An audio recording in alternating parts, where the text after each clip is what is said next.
주님은 십자가에서 우리의 죄의 짐을 짊어지시고 죽으셨습니다. 주님의 죽음은 우리의 대속을 위한 죽음이었기에 모든 사함과 찢김을 수반한 완전한 죽음이었습니다.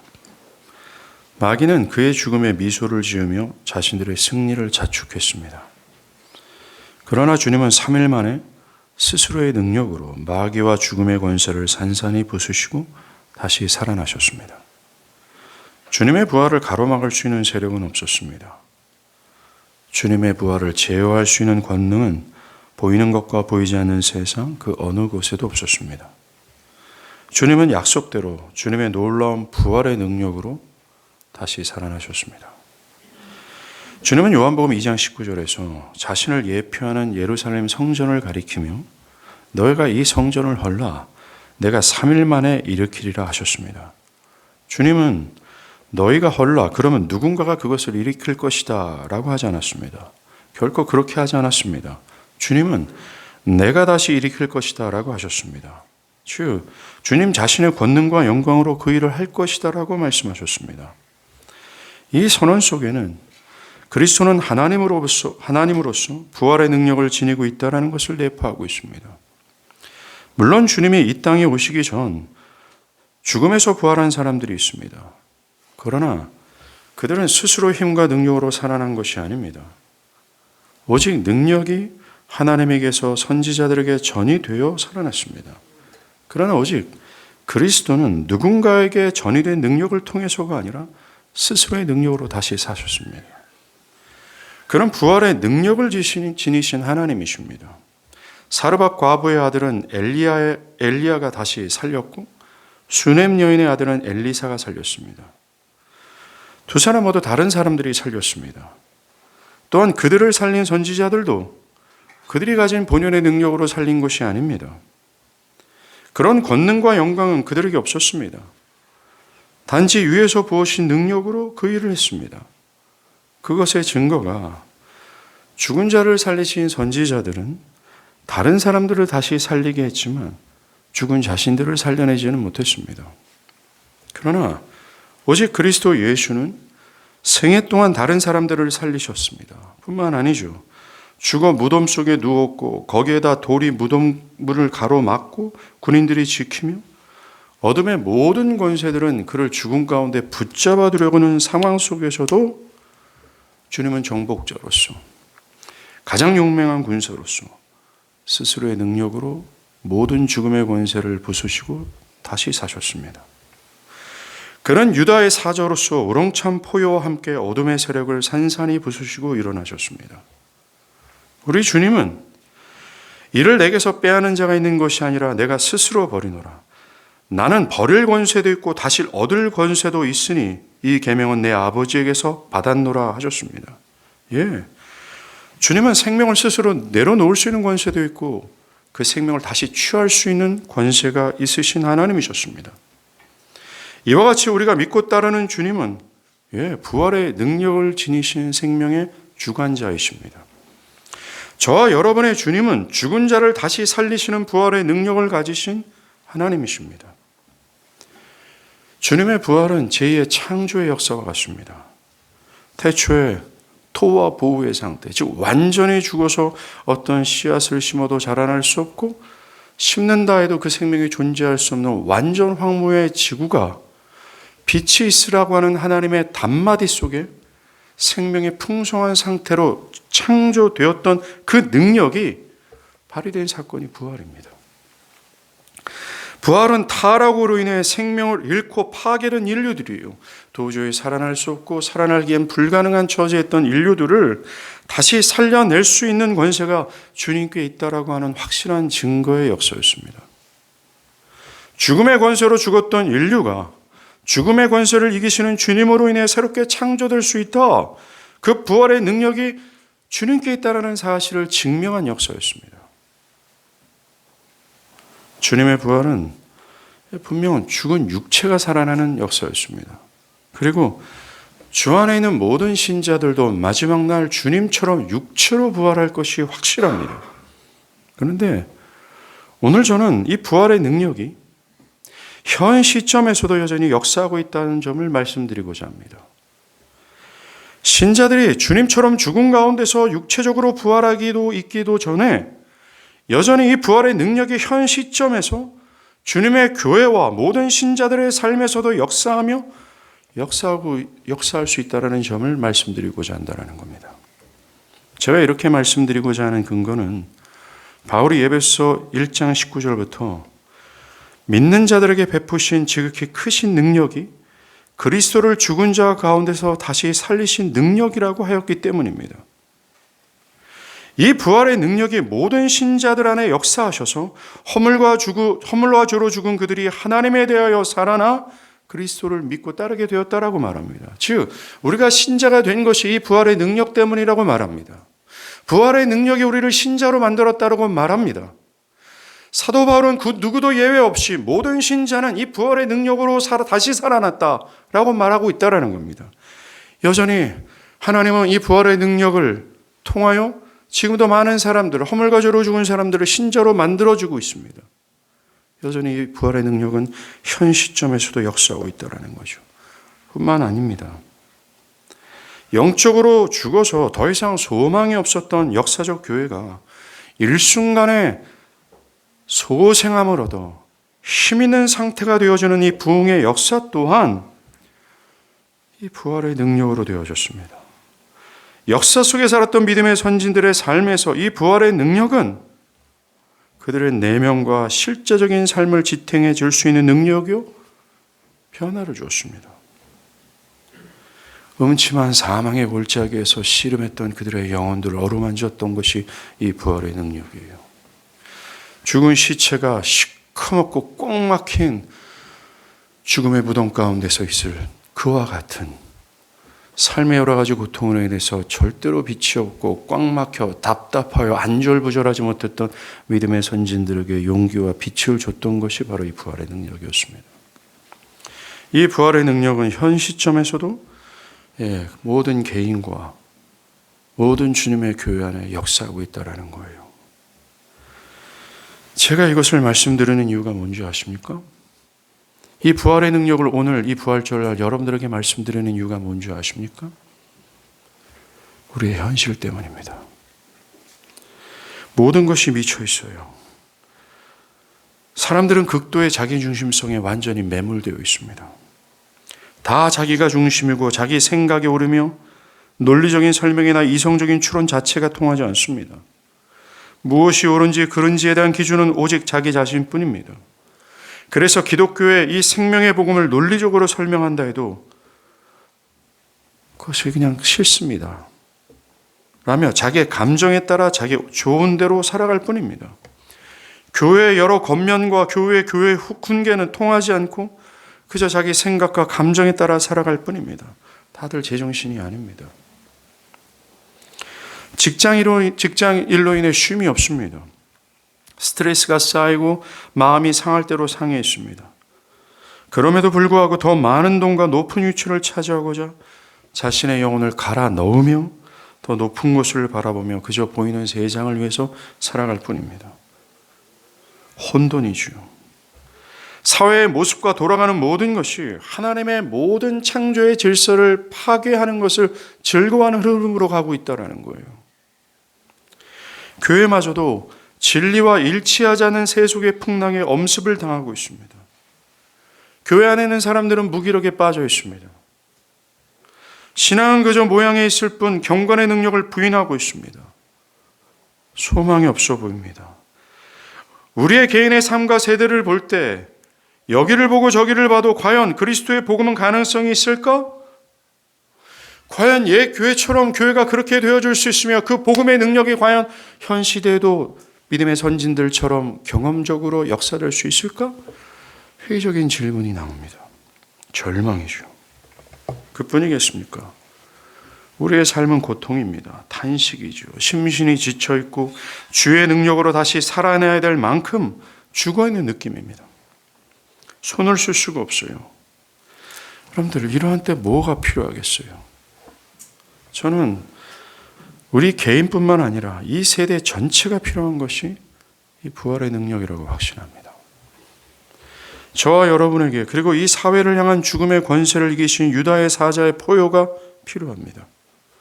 그 누구도 그 무엇도 가로막을 수 없는 주님의 능력이 필요한 거죠. 그런데 우리들의 문제는 이것을 불신하는 데 있습니다. 오늘 마르다와 마리아를 비롯해서 그 마리아와 마르다를 문상한 모든 마을 사람들을 말하는 것을 한번 보십시오. 하나같이 예수가 좀 일찍 왔으면, 그래서 나사로의 병을 고쳤다면 죽지 않았을 것이다 라고 하면서 탄식했습니다. 이 말이 뭐예요? 예수는 병든 자를 고칠 수는 있지만 죽은 자를 다시 살릴 수 없다라고 여긴 겁니다. 이와 같이 지금의 사람들도 예수께 부활의 능력이 없다라고 여깁니다. 맹인을 고치고 병든 자를 고칠 수는 있지만 그에게는 죽은 자를 살릴 수 있는 부활의 능력이 없다라고 여깁니다.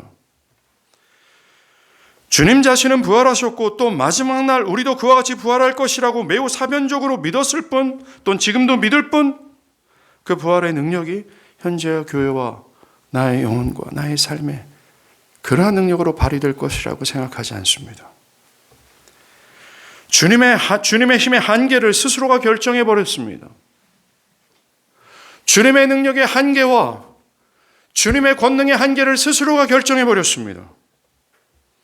그래서 하나님은 이것저것에서는 역사할 줄 모르지만 이 사안에서는 역사할 수 없다라고 하는 불신으로 가득합니다. 주님의 힘은 여기까지 일할 뿐 더 이상은 안 된다는 식의 생각을 가지고 있습니다. 주님은 이런 일을 할 수 있지만 현재 어두워진 나의 삶을 뒤바꿀 수 있는 능력이 없다라고 생각합니다. 주님은 이런 일을 할 수 있어도 현재 나의 어려움과 고통의 문제는 해결할 수 없다라고 생각합니다. 이것을 어떻게 하냐고요? 저와 여러분에게 발생되어지는 염려와 불안이 그것의 증거입니다. 우리가 이 부활의 능력을 정말 확신한다면 다윗처럼 여호와가 나의 생명의 주관자이시니 내가 누구를 무서워하리요 내가 누구를 두려워하리요 라고 말해야 정상입니다. 이것이 신자의 상태이며 이게 정상적인 신자의 고백입니다. 그런데 우리는 무엇을 두려워하고 있고 무엇을 무서워하고 있습니다. 그 이유가 무엇입니까? 마리아처럼 그 마을 사람들처럼 부분적으로는 믿지만 부분적으로 믿지 않는 불신 때문입니다. 정말 주님의 능력을 스스로 제한하고 있어요. 우리에게 문제는 불신입니다. 하나님께서 하나님의 때에 하나님의 방법으로 상상하지 못한 급진적인 성령의 부어주심으로 활기 없던 모든 세대의 교회가 일순간의 생명력 있는 교회가 될 수 있다는 것, 이것을 불신합니다. 역사가 이미 이 크신 능력이 있음을 분명히 전하고 있음에도 역사가 말하는 것을 불신합니다. 역사를 보세요. 출애굽의 사건을 보십시오. 홍해를 가르셔서 이스라엘을 구원하셨던 역사가 있습니다. 또 교회사를 한번 보십시오. 교회가 제도화되는 데서 나아가 화석화됐던 암흑시대를 우리는 만나게 됩니다. 모든 교회가 세속이었고 모든 면에서 절망적인 시대였습니다. 그런데 그때 종교개혁이 일어났습니다. 그때 일순간에 전 유럽의 교회가 개혁되었고 진리는 드러났고 그것으로 전 유럽의 철학, 문화, 예술, 정치, 정신은 변화를 입었습니다. 교회만 그 영향을 받은 것이 아닙니다. 모든 사대가, 그 악한 세가가 도덕 속으로 변화를 받았고 감옥이 없어지고 술집이 사라질 정도로 실제적으로 눈에 띄는 놀라운 역사가 있었습니다. 한 교회만이 아니라 한 세대의 모든 교회뿐만 아니라 그 사회의 문화와 정신마저 개혁되는 광범위한 역사를 우리 역사를 통해서 보게 됩니다. 이 부활의 능력이 임했던 시기를 보십시오. 마치 죽은 나사로가 무덤 위에 누워있을 때와 같았습니다. 예수의 시신이 무덤에 누워있고 그 무덤을 큰 돌이 가로막고 있고 모든 어둠의 세력이 예수를 그냥 그대로 죽음 가운데 붙들어 늘고자 하자는 그런 상황 속에 있었던 그때와 같았다라는 겁니다. 도저히 소생할 수 없을 것이다. 도저히 살아날 수 없을 것이다. 이제는 불가능하다. 절망이다. 완전 죽음의 상태였어요. 교회는 이제 끝이다 라는 견해가 만연되었을 때였습니다. 그때였어요. 호련히 하나님의 때 하나님의 방법으로 하나님은 주의 진리를 통해 살려내셨습니다. 그 살려냈다라는 것이 우리가 경험적으로 알지 못하기 때문에 상상할 수 없지만 우리는 역사의 기록을 통해서 보는 거예요. 너무 거시적이었습니다. 그 누구도 저항할 수 없을 정도로 생명의 역사였습니다. 부활의 능력이에요. 이렇게 역사는 지금도 이 부활의 능력은 살아 역사한다라고 말해주고 있습니다. 이 부활의 능력에 한계가 없음을 우리에게 증거해주고 있습니다. 역사, 즉 이 시간과 공간 가운데 나타났던 이 실제적인 이 부활의 능력이 얼마나 크고 위대한지, 그것을 가로막거나 제어할 수 있는 힘과 능력이 존재하지 않을 만큼 그것은 위대하다라고 말해주고 있습니다. 그런데 사람들은 그런 일들이 일어날 수 있을까? 그것은 역사 속에서 간헐적으로 일어나는 전설 같은 얘기로 내려오는 이야기겠지 라며 불신합니다.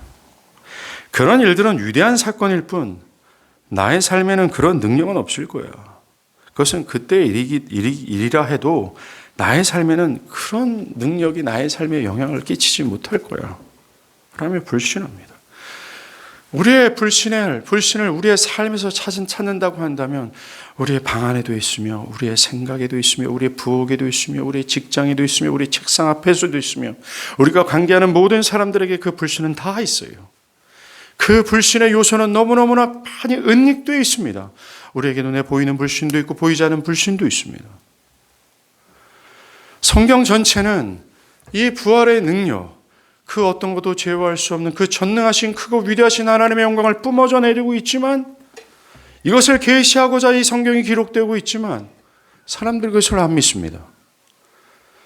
이것을 안 믿는다라는 것은 하나님을 만홀히 여긴다라는 것이고 성경의 계시를 믿지 않는다라는 말입니다.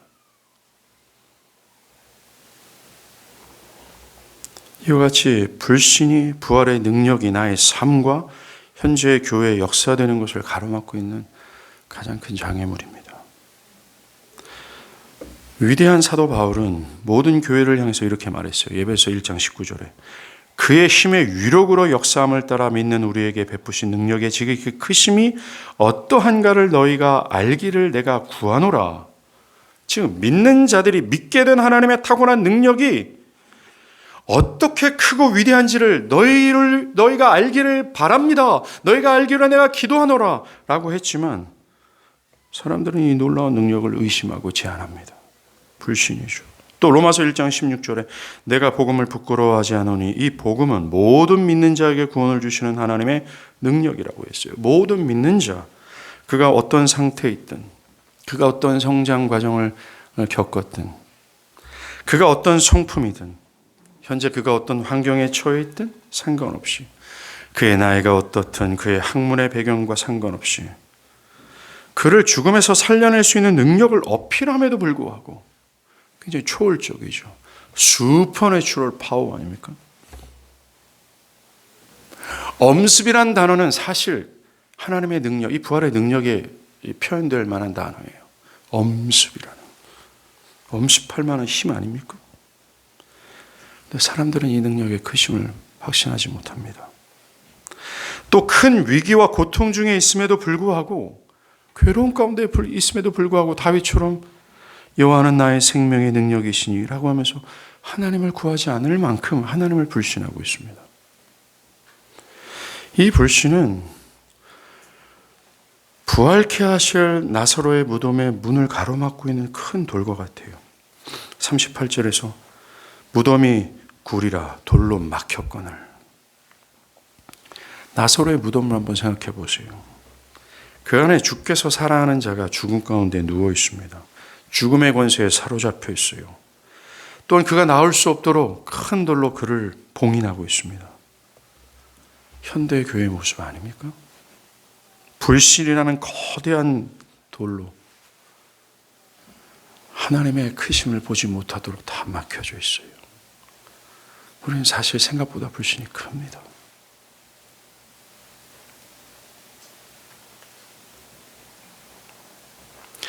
하나님이 어떻게 하실 거라는 큰 외침이 없어요. 하나님의 위대하심에 대한 확신이 별로 없습니다. 정말로 경건의 모양이 있지만 경건의 능력을 부인하는 시대가 진짜 많습니다. 오늘 본문에 나오는 마리아 마르다 있잖아요.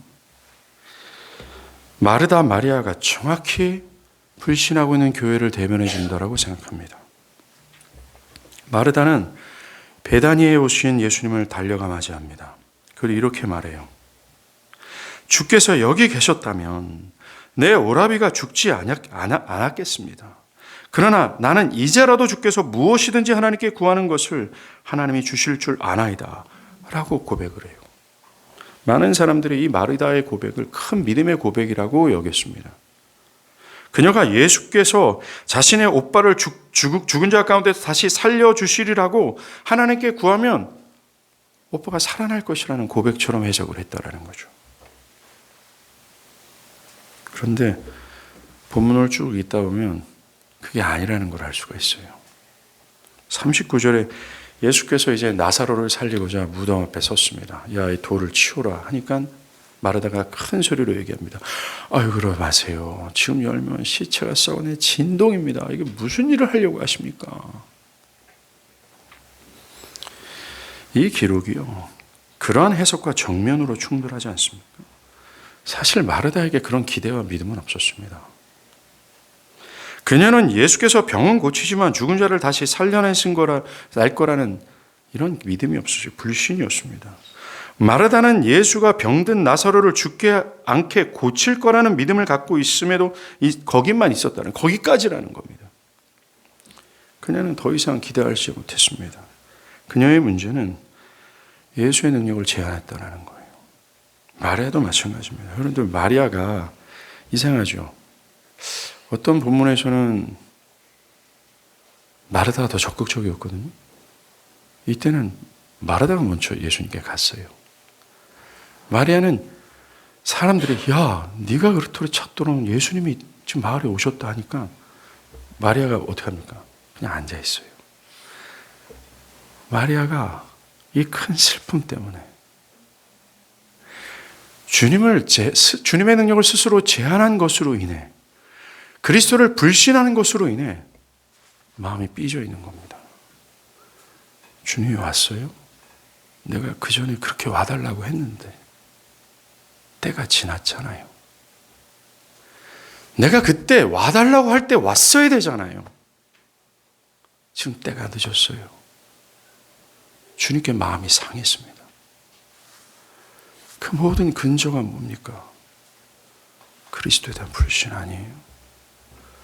나를 믿는 자는 죽어도 살겠고 살아서 믿는 자는 영원히 죽지 아니한다. 나는 생명을 스스로 버릴 수도 있고 생명을 스스로 취할 수 있는 생명의 주관자라고 하는 주님을 믿지 않은 것 때문입니다. 이런 마리아와 마르다의 태도가 오늘날 교회의 모습 아니에요? 사람들은 하나님이 위대하다고 말을 합니다. 마르다처럼 말이죠. 하나님의 힘을 발휘한다면 하나님의 능력은 제한이 없습니다. 나의 삶과 내면을 능히 변화시킬 하나님입니다. 라고 말을 합니다. 그러나 정작 그것을 믿지 않습니다. 기독교 교리를 어느 정도 알 뿐 그것을 확신하여 자신의 내면과 삶을 바뀌게 될 거라는 기대를 하지 않습니다. 부분적으로 믿고 부분적으로 믿지 않습니다. 보세요. 오늘날 교회는 부활의 능력으로 사람들이 전면적으로 변화될 것을 기대하지 않습니다. 우리가 금요일날 함께 말씀을 나눈 것처럼 속사람이 변화되어 속사람이 성령으로 강건해지는 것에 대해서 관심도 없고 믿지 않습니다. 불신이죠. 전능하신 하나님의 크신 능력이 교회 역사 가운데 이 부흥의 역사를 통해서 충분히 증명이 됐잖아요. 그럼에도 불구하고 마르다와 같습니다. 오늘날 교회는 어떻게 사람들이 그렇게 완전히 변화될 수 있습니까? 옛날 교회 안에서는 역사된 것을 모르지만 오늘날은 아닙니다. 역사적 교회 안에서 성령으로 자신의 그 비참함을 깨닫고 애통해하며 구원으로 돌이켜 그리스도를 죽기까지 따라가고 그리스도를 최상의 입임으로 여기며 죽기까지 자기의 생명을 버리면서 주님을 사랑하게 되는 그것, 그게 옛날 일입니다. 오늘날을 그것을 회심의 잣대로 한다면 골치 아파집니다, 목사님. 그런 성령께서 하시는 그 급진적인 회심은 오늘날에는 불가능합니다. 굉장히 회의적이죠. 사람들은 예수를 핍박했던 사울이 그리스도의 능력으로 변화를 받아 바울이 되어지는 이런 변화를 불신합니다. 자신이 던졌던 배와 그물, 그 그물과 배를 놔버리고 주님을 따랐던 베드로와 같은 회심 변화는 이제 기독교회 안에서는 나타나지 않을 것입니다. 사람들은 그저 교회를 나오고 예배를 참석해서 예배를 드리는 것으로 족하다고 여깁니다. 그 정도만이라도 충분하다고 여깁니다. 그런 일들이 지금도, 그리고 지금 일어날 거라고 믿지 않습니다. 이 성경이 진리임을 믿고 성경에서 계시하는 하나님의 전능하심을 믿는다면, 그 복음이 가의 능력임을 믿고 이 역사 속에서 이 진리를 통해서 변화된 수많은 역사적 기록들을 믿는 사람들이라면, 이렇게 지금의 이런 사람들의 말들을 부인할 거예요. 그리고 현 시점에서 눈에 보이는 이 하나님의 영광스러운 역사가 보이지 않는다 할지라도 그들은 포기하지 않을 겁니다. 그게 진리고 그게 사실이니까. 그것이 실제적으로 나타나기를 위해 기도할 거고, 그것이 실제적으로 우리 가운데 역사되기를 위해 몸부림칠 거고, 목숨을 다하고 죽는 그 순간까지 이것이 진리임을 붙들며 그것을 기대하게 될 거예요. 그래서 우리는 부흥을 간구하는 겁니다.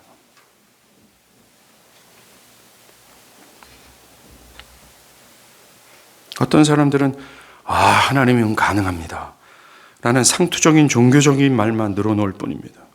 성경에 하나님의 기적을 믿는다고 말하지만 그저 죽은 지식일 뿐입니다. 그 능력이 자신과 지금의 교회 안에 역사될 거라고 믿지 않습니다. 교회 안의 종교인들은 기독교 신앙을 그저 어떤 가르침, 교훈 정도로만 여기잖아요. 이 사람들은 부활의 능력이 현 시점에서도 역사하고 있음을 믿지 못합니다. 그래서 다윗처럼 고난과 고통 속에서 하나님을 의지할 수 없어요. 외로움과 괴로움 속에서 다윗처럼 하나님을 향할 수 없어요. 왜냐하면 이들은 성경의 역사 속에서 등장하는 크고 위대하신 하나님, 이 부활의 능력을 사실로 믿지 않기 때문에 그렇습니다.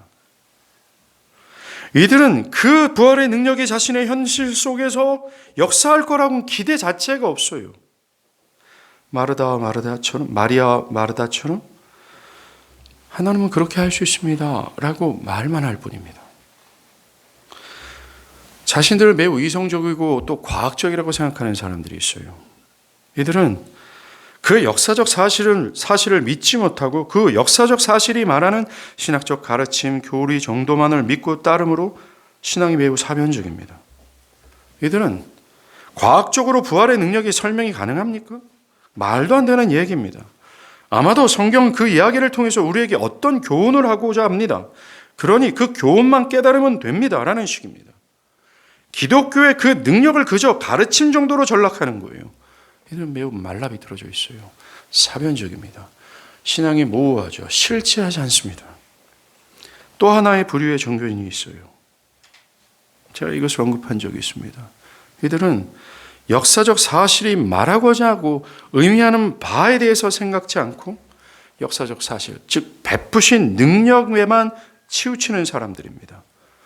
이들은 홍해를 가르신 하나님, 만나를 내리시고 병자를 고치시는 그 역사적 사실에만 집중한 나머지 그 사실이 주는 가르친 의미를 생각지 않습니다.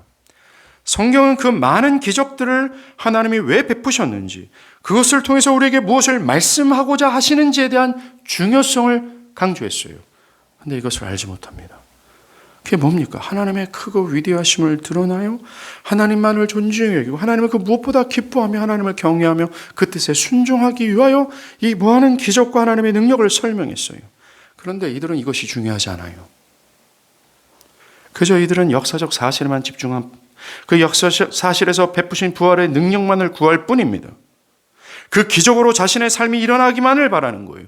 병이 낫고 문제가 해결되고 자녀가 잘 되고 농사가 기적처럼 잘 되기만을 바랄 뿐입니다.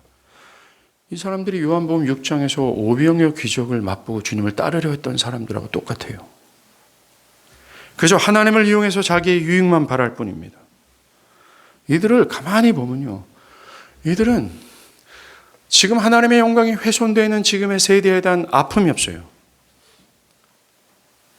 주께서 핏값으로 사신 주님의 교회가 생기를 잃어버린 것에 대해서, 그 생기를 잃어버린 교회가 다시 한번 거시적인 하나님의 역사로 다시 살아나는 것에 대한 관심이 없어요. 오직 자기 자신에게만 집중되어 있습니다. 그 부활의 능력이 그들이 아니라 나의 삶에 기운을 좀 주시고 상한 마음을 치료하는 정도뿐이라는 거예요. 이처럼 부활의 능력을 불신하는 교회의 형편을 오늘 본문 17절이에요. 나사로가 무덤에 있은지 이미 나으리라 라는 이 문장이 밝혀줍니다. 나사로가 죽은 지 사흘이 됐어요. 그의 시신은 수위로 단단히 묶여서 무덤에 누워 있습니다. 마르다가 말한 것처럼 죽은 지 3일이 지났기 때문에 썩은 내가 진동을 해요. 뭐 어떤 반전을 기대할 수 없는 상황 아닙니까? 끝난 상황이에요. 그리고 그 당시에 랍비들이 가르치기를 죽은 사람의 영혼이 이렇게 위에서 이렇게 떠돌아 있다가 시신이 썩으면 이 영혼이 떠나간다라고 말합니다. 그것이 일반적인 사회의 통념이었어요. 유대 사회에서는. 근데 시신이 썩었다. 그건 뭡니까? 이 영혼이 다시 들어갈 기회가 사라졌다는 겁니다. 되돌릴 수 없죠. 절망입니다. 그리고 한번 그 나사로의 무덤 주변부를 한번 보세요. 불신투성이 아닙니까? 누가 그리스도를 믿어요? 불신 아닙니까? 소망이 보입니까? 빛이 보입니까?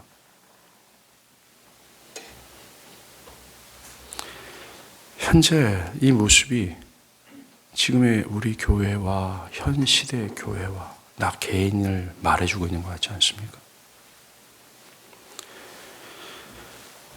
교회 안에 있는 무기력에 빠져있는 신자들과 같아요. 이미 영적인 심장의 박동은 멈췄고 흘러가야 될 동맥의 피는 멈췄습니다. 근육은 힘을 잃었고 점점 썩어져 가고 있어요. 죽은 시신이 자신의 건강을 위해 스스로 무엇을 할 수 없는 것처럼 교회는 스스로 힘과 지혜로 자신들을 치료할 수 없는 지경까지 왔습니다. 그리고 각 개인은 하나님을 향한 불신으로 진리를 통해 드러나는 그 능력으로 활기를 되찾는 생명의 역사가 보이지 않습니다. 이게 주님의 말씀이고 이 말씀은 생명의 능력이며 이 말씀은 이 능력에 짓눌렸던 또 절망 가운데 죽은 자를 능히 살릴 수 있는 하나님의 능력이라고 말하지만 말씀을 전하고 또 전해도 그때뿐이라는 거예요. 말씀을 듣고 들어도 그 사람이 소생함을 얻는 것 같은 느낌이 안 듭니다. 그가 전과 다른 새로운 피조물처럼 변화되는 것이 잘 보이지 않어요. 여전히 그들은 자신의 생각에 따라 자기 감정에 따라 살아가고 신앙할 뿐입니다. 아무리 교회가 하나님의 말씀을 근거로 교훈하고 권면한들 그는 죽은 나사로처럼 반응을 보이지 않아요. 여전히 죽어 있을 뿐입니다. 이런 죽은 시신과 같은 현대 교회에게 필요한 것은 우리에게 필요한 것은 외관상의 아름다움도 아니잖아요. 죽은 시신이 몇 가지 보완한들 무슨 소용이 있겠습니까? 무엇을 갖춘다 해도 무슨 소용이 있겠어요? 그들의 가장 근본적인 문제는 뭡니까? 죽음이에요. 사람의 견지에선 지금의 교회에 소망이 없고 교회를 살릴 능력이 없습니다. 제가 목사님 이렇게 비관적으로 말씀하십니까? 왜 이렇게 부정적으로 지금의 교회 세대를 말하고 있습니까? 라고 말하는 근거는 성경과 교회 역사 때문입니다. 성경은 살아있는 교회에 대해서 말하고 있고 교회 역사는 살아있는 교회가 어떠한지를 생생하게 역사적 사실로 증명하고 있어요. 그것이 살아있는 교회라고 말합니다. 특별히 교회가 무엇이다, 교회는 이래야 된다고 가르치는 사도행적 교회를 바라보고서 지금의 오늘날 교회를 비교해보면 절망이죠. 우리가 양심을 가지고 제대로 된 이성과 논리적인 사고로 사도행전을 보면 지금의 교회가 죽음이고 불가능하고 정말 절망적이라는 것을 탄식할 수밖에 없다라는 거예요. 그 양심을 갖고 있는 정상적인 신자의 반응 아니겠습니까?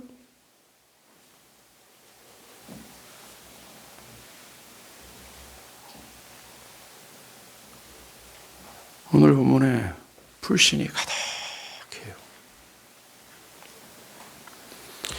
주님이 부활의 능력, 생명의 주관자라는 사실임에도 불구하고 그것을 불신하는 마리아와 마르다의 고백을 듣고서 주님이 38절에 심령이 비통히 여기시고 불쌍히 여기셨다라고 말합니다.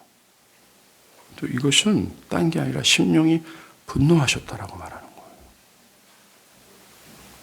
당황스러웠다라는 겁니다. 불신을 향한 분노였어요. 37절에서도 비통히 여기셨다라는 표현이 극에 달한 불신앙에 대한 그리스도의 분노를 표현한 겁니다. 여러분들, 주님은 불신을 싫어하세요. 불신을 원하지 않습니다. 도리어 불신을 분노하십니다.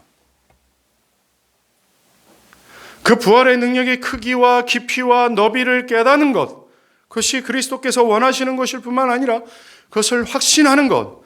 그래서 어떤 상황과 위기의 상황에서도 여호와가 나의 생명의 주관자시니 누구를 내가 두려워하고 누구를 무서워하리까? 라고 말하는 것이 정상이고 그것을 원하신다라는 것을 여기서 알 수 있습니다. 그렇기 때문에 만약 여러분들에게 불신이 있다면 회개해야 합니다. 그것이 하나님 원하시는 뜻이 아니기 때문에 그래요. 불신은 하나님과 나 사이를 갈아놓습니다. 불신은 절대적으로 나의 삶의 마리아처럼 불안과 상함과 두려움을 가져다 주죠. 그런데 우리가 한 가지 집중할 게 있어요. 제가 받은 놀라운 점입니다. 죽은 지 사흘이나 된 나사로 있지 않습니까? 나사로를 요한복음 11장 3절에서 이렇게 표현해요. 주께서 사랑하는 자라고 말합니다. 뿐만이 아닙니다. 주님을 현재 불신하고 있는 마리아 마르다도 주께서 사랑하는 자로 표현합니다. 이 구절이 말하고자 하는 바는요, 현재 주님의 능력을 불신하고 있는 교회가 아닌데 주께서 그 무엇보다 사랑하는 자라는 겁니다. 큰 슬픔으로든 삶의 고통으로든 그런 어려움으로 인해 부활의 능력을 불신하는 그들이 주님이 사랑하는 자라고 말합니다. 어리석기 짝이 없고 부활의 능력을 불신하는 교회를 향해, 그리고 죽어서 자신의 어떤 이 생명을 스스로의 능력으로는 살려낼 수 없는 연약한 교회를 향해 주님은 주께서 사랑하는 자라고 말해요. 이것에 우리는 소망을 갖습니다. 주께서 사랑하는 자라는 말씀 안에는 주께서 불신에 가득하여 부활의 능력을 의심하고 절망과 그냥 의기소침에 빠져있는 우리를 그냥 관망하지 않는다라는 말씀이 내포되어 있어요. 묶어서 주께서 사랑하는 자를 위해 어떤 일을 하실 거라는 기대를 갖게 합니다. 비록 죽어있는 시신처럼 소망이 없어 보여도, 심지어 부활의 능력을 불신하는 연약한 모습을 지닌 자라도 주께서 사랑하시기에 주님이 그들을 위해 무언가를 하신다라는 거예요. 그래서 우리에게 소망이 있는 겁니다. 어떤 기대를 가질 수 있고 기대를 가질 수밖에 없어요. 이것이 오늘 설교의 핵심입니다. 우리는 우리가 맞이한 현실을 정확히 직시할 필요가 있습니다. 나사로의 무덤과 무덤가에 있는 모든 것들이 우리의 현실이라는 사실을 직시할 필요가 있습니다. 그리고 우리의 내면의 현실을 직시할 필요가 있습니다. 우리가 하나님을 불신하고 있다는 겁니다. 그런데 마지막으로 기억해야 할 것이 이거예요. 생명의 주관자이시고 모든 죽음의 권세를 떨게 하실 유다의 사자가 우리를 사랑하신다는 겁니다.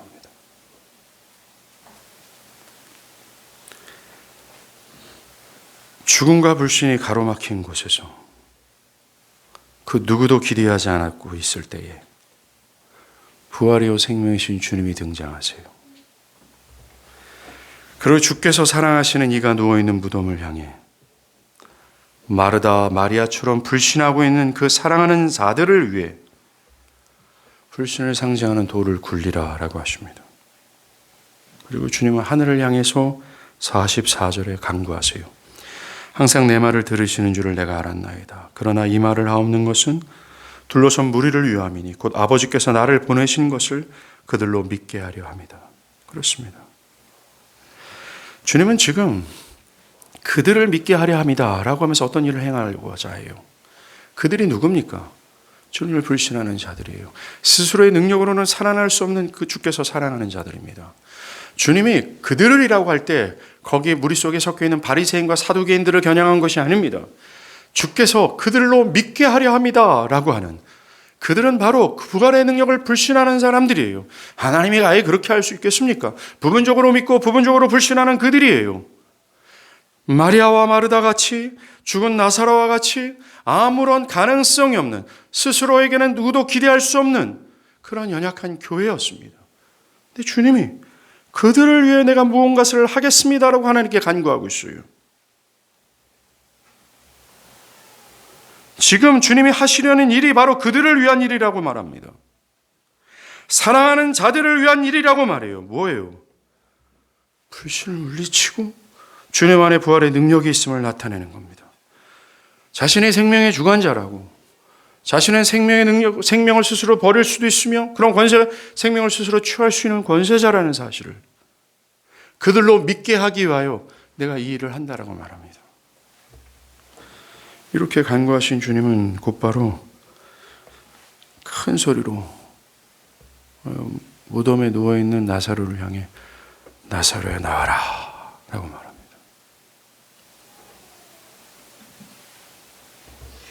성경은 외쳐 이르시되라고 말해요. 나사로야 나와라. 이게 우리가 들려야 돼요. 지금의 세대와 우리 개인과 우리 교회를 향해 나사로야 나와라. 크게 외쳤다라고 말합니다. 성경에서 주님이 이르시되라고 할 때 외치다라는 표현을 거의 잘 안 씁니다. 포효였어요. 그는 죽임당하신 어린 양일 뿐만 아니라 유다의 사자와 같았습니다. 그들을 묶고 있는 불신을 향한 하나님의 포효였어요. 유다의 사자와 같은 외침이었습니다. 이 포효는 엄밀히 말해서 죽음의 세력을 향한 위험 있는 외침이었고, 자신을 불신하고 있는 사랑하는 자들의 영적인 죽음을 향한 외침이었어요. 이 주님의 외침은 완전 황무의 지구를 빛이 쓰라는 외침 속에서 단 한 번에 급작스럽게 생명의 상태의 지구가 된 것처럼 재창조의 외침이었습니다. 나사로야 나와라 라며 죽은 시신을 향해 나와라. 누가 명령할 수 있겠습니까? 이 명령을 과연 누가 할 수 있겠어요?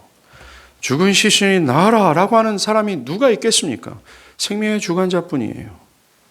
참된 구원자뿐입니다. 정말 온 천지의 생명의 근원이시고 생명의 주관자만 그렇게 명령할 수 있어요.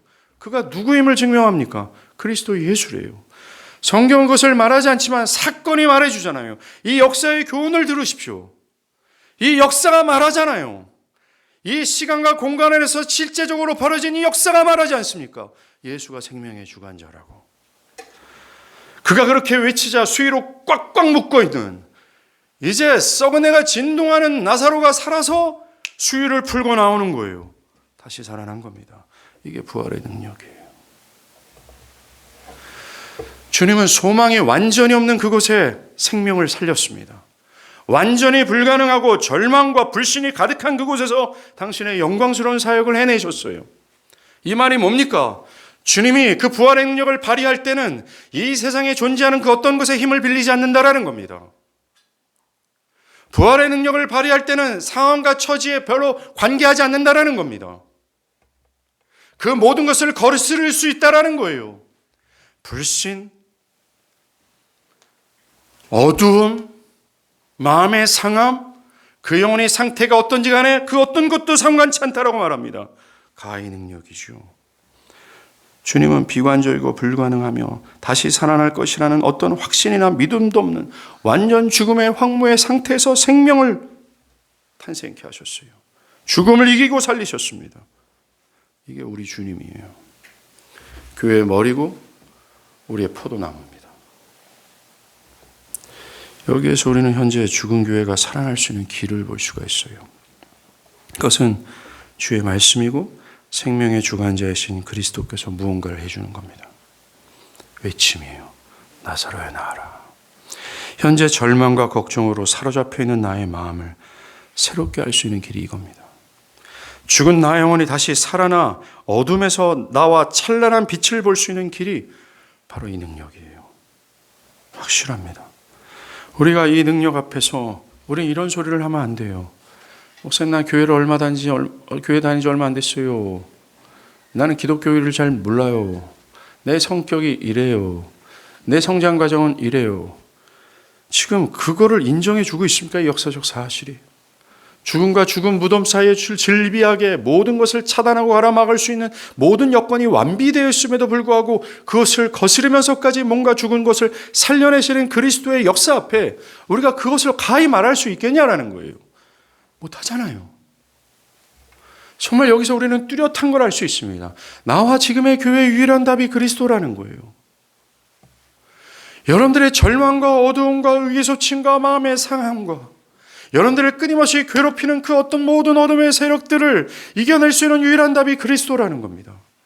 현재의 교회, 하나님의 말씀을 주구장창 말하고 또 말해도 듣고 들어도 죽은 자처럼 끄떡도 안 하고 여전히 자기에 따라 자기 방식에 따라 자기 감정에 따라 살아가고자만 하는 이 미쳐 돌아가는 지금의 교회의 현상 속에서 유일한 답이 그리스도라는 겁니다. 그리스도는 2000년 전 그것이 당신의 유일한 답이라는 사실을 역사를 통해 증명하셨어요. 눈을 뜨고 교회가 봐야 되지 않겠습니까? 그리고 눈을 뜨고 교회는 들어야 되잖아요. 나사로야 나와라 한마디만 해주십시오 주님. 그 마디가 중요합니다. 주님 한 번만 해주시옵소서. 한 번만. 여러분들 어린아이가 뭔 상관이 있겠어요. 어린아이를 들으면 살아납니다. 이 역사를 구해야 되지 않겠습니까? 여러분들 주님이 죽은 나사로를 다 부르기 전에 명령한 게 뭡니까? 불신을 상징하는 돌을 옮기라고 했잖아요. 먼저 우리가 주님이 안 했어요. 돌을 걷어내라 우리에게 명령하셨습니다. 이 불신을 우리가 걷어내야 됩니다. 불신이 많잖아요. 문제가 불신 아닙니까? 우리는 이 불신이라는 거대한 돌을 걷어내야 됩니다. 이 일을 주님이 우리에게 하라고 말씀하셨습니다. 우리는 이 불신을 걷어내야 됩니다. 어떤 미심적인 것도 걷어내야 됩니다. 부분적으로 믿고 부분적으로 불신하는 불신을 걷어내야 됩니다. 우리는 성경에 증언하고 역사가 증언한 이 부활의 능력을 믿어야 합니다. 우리는 하나님에 대한 무서운 확신으로 되돌아가야 합니다. 우리는 하나님을 지금도 살아계신 분으로 확신해야 되는 거죠. 부활의 능력으로 교회와 여러분의 개인 말입니다. 여러분의 삶을 보세요. 누가 여러분의 삶의 도움입니까? 여러분의 피난처가 뭐예요? 여러분이 피할 산성이 누굽니까? 성경을 눈 씻고 찾아봐도요. 하나님의 백성들은 그리스도가 유일한 나의 산성이요 피난처의 도움이라고 말합니다. 큰 나사로의 무덤 속에서 빛도 없고 음침하고 마음이 답답하며 앞을 볼 수 없고 이제 나는 죽었구나라는 완전 절망의 상태에서 답이 그리스도라고 말하고 있어요. 우리도 다윗처럼 나의 생명의 주관자가 그리스도이니 내가 누구를 두려워하리요? 라고 말할 수 있는 것이 되어야 됩니다.